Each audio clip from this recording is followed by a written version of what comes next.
बाजार में job create करेगा। एआई से रिलेटेड ट्रेनिंग चले जाते हैं, पलायन कर जाते हैं। क्या आपके कंपनी में ओपनिंग है? So now I'm the stall of Proctor AI and I'm going to talk to the owner of Proctor AI. सीधे उन्हीं से बात करते हैं और जानते हैं कि ये AI किस बारे में है और क्या डिज़ाइन है इसकी। Hi, my name is Shashidhar Rajan. I am the director of DG Drugs Technology Private Limited. So we have developed our in-house product Proctor AI. So basically ये प्रोडक्ट जो है हमने इसलिए बनाया है कि ऑनलाइन एग्जामिनेशन को सिक्योर करने के लिए, जिसमें कि जो एग्ज़ाम रिमोट बेसिस पे होता है या घर बैठे जो एग्ज़ाम्स होते हैं, असेसमेंट टेस्ट होते हैं, काफ़ी सारे यूनिवर्सिटीज़, कॉलेजेस, इंस्टीट्यूट्स भी ऐसे एग्ज़ाम्स कराते हैं। उस एग्ज़ाम्स को प्रॉपर्ली रन करने के लिए और सेफ एंड सिक्योर रन करने के लिए ये सॉफ्टवेयर बिल्ड है।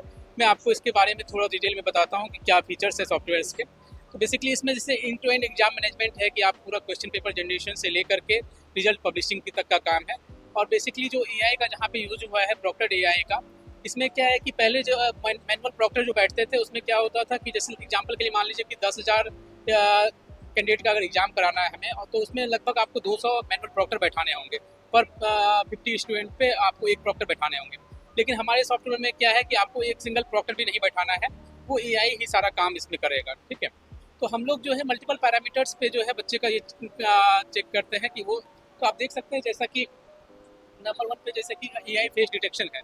तो हम जब स्टूडेंट को ऑनबोर्ड भी करते हैं सिस्टम पे, तो उस समय में भी स्टूडेंट का हम ये देखते हैं कि जो पहले से रजिस्ट्रेशन किया हुआ है जो फेस का या जो फोटो का, वही फोटो उस टाइम में उसका वही स्टूडेंट बैठे एग्जाम देने के लिए वो मैच होता है। इसके बाद आईडी वेरिफिकेशन करते हैं, जो उसका आईडी रहता है उससे भी डेटा एक्सट्रैक्ट करके मैच करते हैं, एक्चुअली आधार नंबर वेरीफाई करते हैं उसका, तब जा करके वो स्टूडेंट फिर से एग्जाम में ऑनबोर्ड होता है। जैसे एग्जाम स्टार्ट होता है कैंडिडेट का, इसके बाद जो प्रोसेस होता है कि हम उसका एक इंटीग्रिटी स्कोर मैनेज करते हैं, AI integrity score. AI integrity score बनता कैसे, वो 30 से 40 पैरामीटर्स हैं एआई के, जिस पैरामीटर्स पे हम जो है उनको स्कोर देते हैं। 30 से 40 जो पैरामीटर है उसका एक अलग अलग वेटेज है, जिसमें कि हमने उसको डिवाइड कर रखा है लो, मीडियम और हाई सीवियरिटी। तो वो मोशन डिटेक्शन के थ्रू वो उसका मेजर करता है। ठीक है, बेसिकली लाइक हमारे टाइम में जब मैंने ग्रेजुएशन किया था, कोविड आ गया था उस समय। तो कोविड के टाइम पे प्रॉक्टर्ड एग्जाम्स होते थे ऑनलाइन, राइट? प्रॉक्टर्ड एग्जाम मतलब एक टीचर सामने बैठा रहेगा and we have to switch on our camera. तो प्रॉक्टर की यहाँ पे काम खत्म हो गया बेसिकली।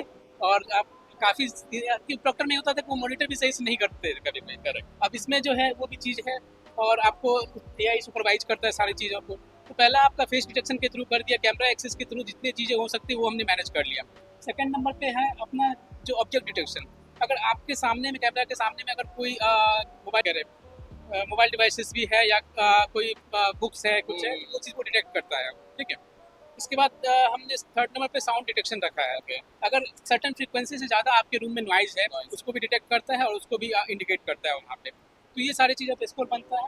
इसके बाद आपकी स्क्रीन का पूरा एक्सेस लेता है, आपके कीबोर्ड का पूरा कंट्रोल लेता है। आप स्क्रीन पूरा लॉकडाउन रहता है, लॉक होता है आपका स्क्रीन। अगर आप टैब स्विच करते हैं तो वो डिटेक्ट होता है।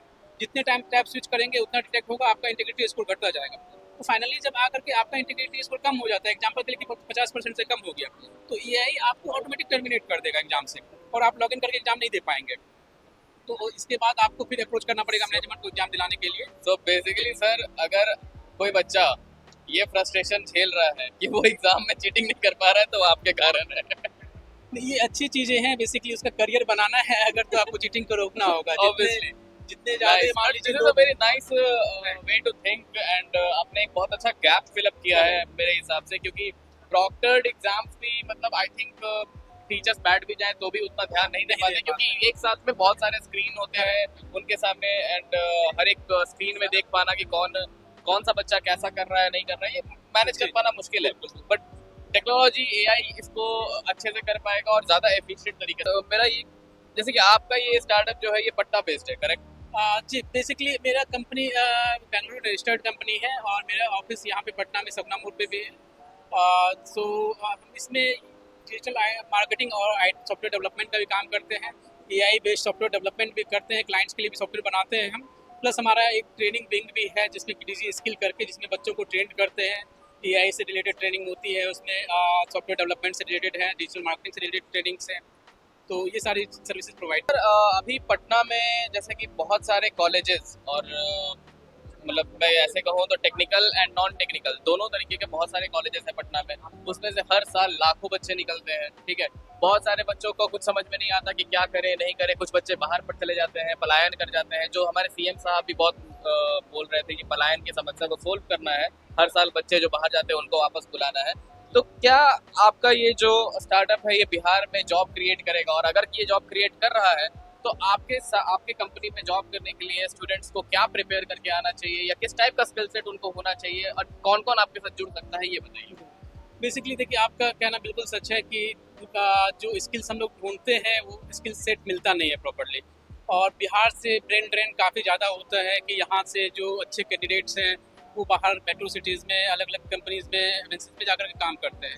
और बिहार में अभी उस टाइप की अपॉर्चुनिटीज आना स्टार्ट हुआ है कि अच्छी सी कंपनियाँ भी, और कुछ लोग खुद का भी इनिशिएटिव लेकर के बैंगलोर से रिटर्न होकर के बाहर बाकी जगह से रिटर्न होकर के अपना बिहार में भी सेटअप कर रहे हैं। तो यहाँ के स्टूडेंट्स के लिए हमारा ये गाइडेंस रहेगा कि आप अपने स्किल सेट को बेटर करें। डिग्री के पीछे भागने से बेटर है कि आप अगर कोई बंदा अगर बीसीए किया हुआ है तो एमसीए करने ना जा करके आप 6 महीना का आप स्किल बेस्ड कोर्स कर लें, कोर्स करें तो वो आपके करियर में अच्छा ये देगा। और अभी के टाइम में ऐसा है, लास्ट क्वेश्चन वेरी डायरेक्टली, क्या आपके कंपनी में ओपनिंग है अभी?